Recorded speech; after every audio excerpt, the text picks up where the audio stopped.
Hi, my name is Paul from the Greatest Photography Workshop on Earth. Today I'm talking about the difference between subject and object-based imagery. What? Well, if you don't know what that means, you're not alone. There's no information about this out there on the internet, so this will be the first of its kind. I'm going to share my screen to illustrate what I mean. As well, I want to give you an introduction to Imre Kinszki because his work is a terrific example of object-based imagery. So, subject-based imagery. Like I said, I had no idea what this meant. I had the good fortune of meeting with a fine art painter by the name of Janice Wong, who kindly articulated this. It was under the premise of helping me to understand why my photographs were so terrible. And she looked at my pictures, and the first thing she said was, well, one thing that's really going to help you is to understand the difference between subject and object-based imagery.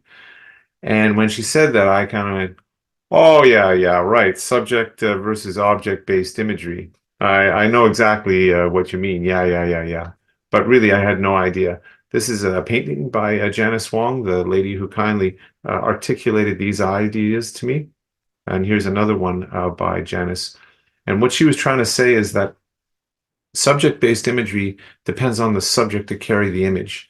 It's really the reigning style of photography today, and that is to say, an image of a mountain or a sunset or a canyon or a beautiful person or a car with no structure or composition really to speak of.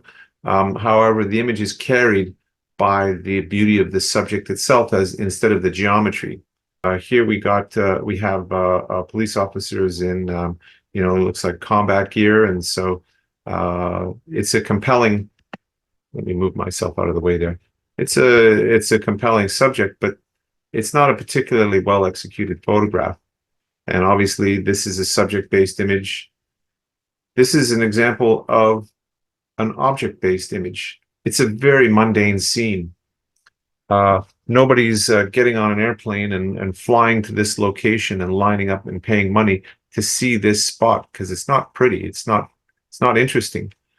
However, the photographer Imre Kinszki made it beautiful through the structure, through the composition. He turned this mundane scene. He saw something in an everyday scene and transformed it into something magnificent. Imre Kinszki, by the way, in my opinion, could have been one of the greatest photographers in the world. Uh, However, unfortunately, he was killed by the Nazis before he had an opportunity to really build a large body of work and establish his name on the global art stage. Let me just collapse myself there so that not marring the image. Now, this is a very interesting photograph to me because, again, it's a very mundane situation. It's just a person with a camera taking a photograph of a group of people over here and a bunch of people in the background. Nothing, really special going on. It's a very mundane setting. It's not an interesting or pretty scene. And so this is another perfect example of object-based imagery. Now, one of the things I want to share with you is the structure that's going on in this image so that you can use these ideas if you want to take pictures that are object-based, and so that when you're looking at artwork like this, whether it's an abstract painting or even a representational painting or a photograph like this, you can understand it and get more pleasure from looking at it. Now, I'm not trying to say that you should not take pictures of beautiful things. Take pictures of beautiful things. But if you understand these concepts of geometry and composition, then they can help you to take your photographs to a whole other level and be able to consistently create images that are very satisfying to look at. That's what happened to me once I understood these ideas. And that's one of the reasons why I'm making this video so that you can incorporate these ideas into your picture taking to more consistently take higher level quality images. So what's going on in this picture? Well, the first thing that you need to understand is known as the brightness weight illusion. And it's a psychological phenomenon that dark objects appear to look heavier sometimes. And if you look over here on the top left, we have a large relative to the rest of the scene, dark shape. It's a kind of a semicircular shape. However, on the right side, you have these small, dark human figures. This one is closer to center, but still on the left side. You've got some other human figures on the left side of the picture. But the way that this thing works is this small, dark object here, and I say small because relative to the rest of the picture, it's small. This small, dark object, which is this semicircle, is balanced or mathematically equals all of these objects or human figures on the right. Why is that? Why would these small human figures balance this large, relatively large dark shape? Well, it's because humans often command more of our attention. If we have to look at a human in a photograph versus an inanimate object, our attention is usually going to go to the human because we can relate to the human, and it evokes more emotions, and so more of our psychological weight or attention goes to a human. So although the human figures are small relative to this shape here, because they're humans, they command more of our attention and therefore more psychological weight. And this is really a game of balancing the parts of this image so that they balance each other. And in my opinion, this photograph is a masterpiece because Kinszki was able to see the potential in this scene for what it was. It's not just a photograph of people in the park, having their picture taken. He has carefully orchestrated this image so that all the parts are working in relationship to each other. I particularly admire these white or bright shapes here, the curve here, and this curve here. It's a very, very dynamic and original composition.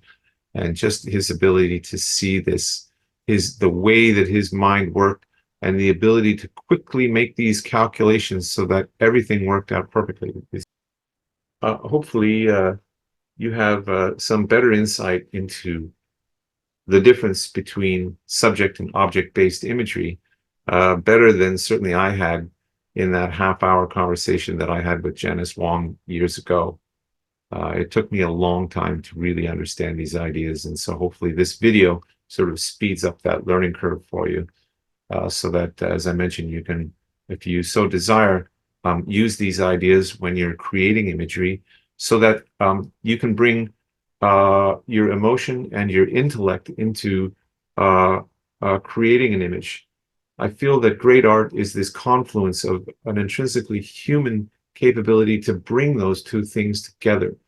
Most imagery out there today is just 50% of the way. It's that seeing something and having that impulse, something beautiful like a mountain or so forth, and then just ballparking or filling the frame, but with no structure or geometry. It's interesting. These ideas have generally, in my opinion, been lost. As I mentioned at the top of the video, do an internet search for the difference between object and subject-based imagery. You won't find it anywhere. It's not out there because these ideas have been lost. I think that this would make a tremendous, interesting subject for a lecture at an art museum. However, so far, the people that I've spoken with at art museums don't even want to evaluate this information. I'm not sure the reasoning why, but hopefully, one of the reasons I'm making this video is hopefully, people that work at art museums look at this and go, maybe we should take a second look at this. This could be quite fascinating. Imagine an audience learning about this stuff, and I've actually created a way so that people can actually test them out live. An audience without having any software or equipment through verbal command, and carefully curated Google Street Views that I've found can compose images and use these ideas with a little bit of coaching from me, and in a very entertaining evening and learn about these ideas and then actually put them into play and create their own new original image. So that's another reason why I'm making this video, is because I'm hoping that the powers that be at some art museums will recognize the value for their patrons and the opportunity to kind of create a renaissance for these ideas. That's really what I'm hoping to do in my lifetime, is to bring back these ideas that generally got lost after 1939. Artists like de Kooning and Pollock, photographers like Cartier-Bresson, Kertész, and of course Kinszki. He died in 1945 at the end of World War II. But these artists and photographers learned these ideas prior to 1939.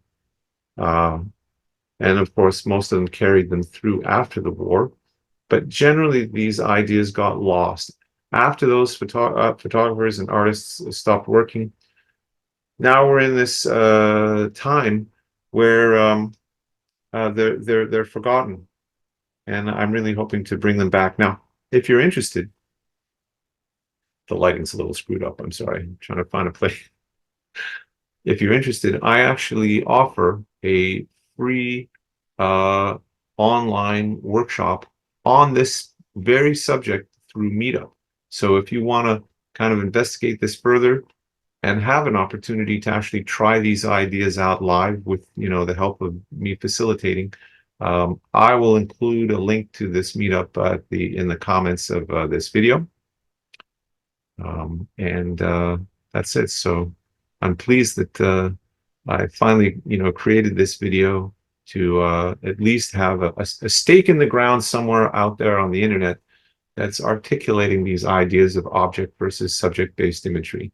So if you have any questions or comments, certainly feel free to ask in the comments, and I'll be pleased to answer them for you. Thank you for your time.